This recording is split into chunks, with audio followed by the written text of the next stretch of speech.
Hey, what's up? On today's episode, I'm going to show you how I cook off grid. It's not always the easiest thing, but it always tastes really good.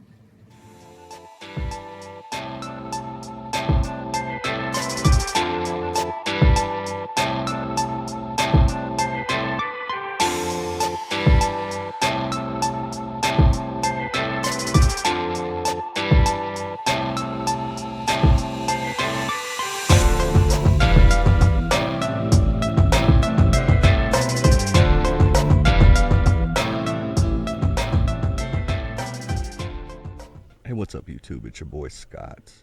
Today's episode is about cooking off grid. When you decide to build a tiny house and live off grid, everything kind of becomes a challenge, especially cooking. Since I'm solar powered, I can't have an oven, stuff like that. I have an oven, but it's a really small one and it uses a lot of electricity and it kills my batteries. So it's kind of a special occasion when I use that. And I have a perfectly good fire pit to cook over. And I have to say, I will never go back to propane or charcoal after cooking meat over wood. The wood adds so much flavor. And I actually really enjoy to cook. It's kind of therapy for me because you've got a bunch of different things going on. You know, you can't really focus on the BS that happened that day. You're just focused about your timing. And yeah, it just helps me check out for a little bit. It's kind of like a drug to me. Self-medicate through cooking. And the reason I got into cooking was my mom. Come to find out, she's a genius. Being a full-time single dad, it's hard to think of stuff to make for dinner every night. Any parent who makes dinner knows that. It's hard. And so what my mom did, she made my sisters and I pick 2 nights a week, because I have 2 older sisters, and we had to decide what we wanted to make for dinner that night. So when she went grocery shopping every 2 weeks, she knew what to buy. And she made me do this since I was like 9 years old.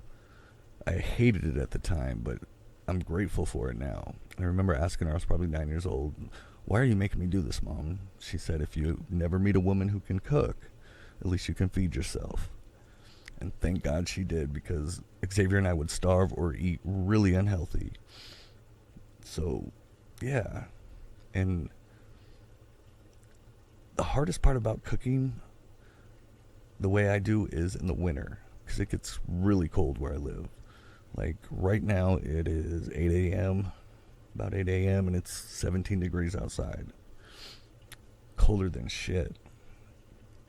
So yeah, a lot of people think, I don't know, some people think I'm crazy for what I did, and some people think I figured it out.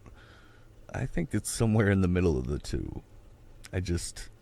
About 3 years ago, I kind of had a midlife crisis. I'm 41, and I was living in a beautiful home in a resort town. I was a block away from the river. My neighbors were all vacation rentals, so I had like a couple day long neighbors. Met a lot of interesting people. But I was busting my ass at a job I really didn't like to pay for a house and utilities in a home that I was barely in, and when I was there I was asleep most of the time. And we spent more time with our coworkers than we do our family. And in my opinion, that's not what God intended. He wants me to raise my son. He doesn't want the state to. So I had this crazy idea. I'd never seen the show, the Tiny House show, but I heard about it. And so spent about a month and I did all this research on building code and what it would take to like be as self-sufficient as I possibly could. And so I sent my son to live with my mom at the beach for 2 months, which was the hardest part because I had never been away from my kid for more than 24 hours, which is crazy, but I have now. But anyways, that was tough. I lived in a 13-foot Scamp travel trailer for 2 months while I made it livable. And then that winter, worked on the inside. So my plan was, by the end of the summer though, to put it on a flat deck and go get lost in the woods and teach my kid how to be self-sufficient, because kids nowadays don't know how to be self-sufficient. They don't know how to take care of themselves. The sense of entitlement drives me crazy. We're not entitled to shit.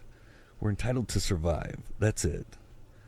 So yeah, that's how I cook and decided to live off grid. Thanks for tuning in.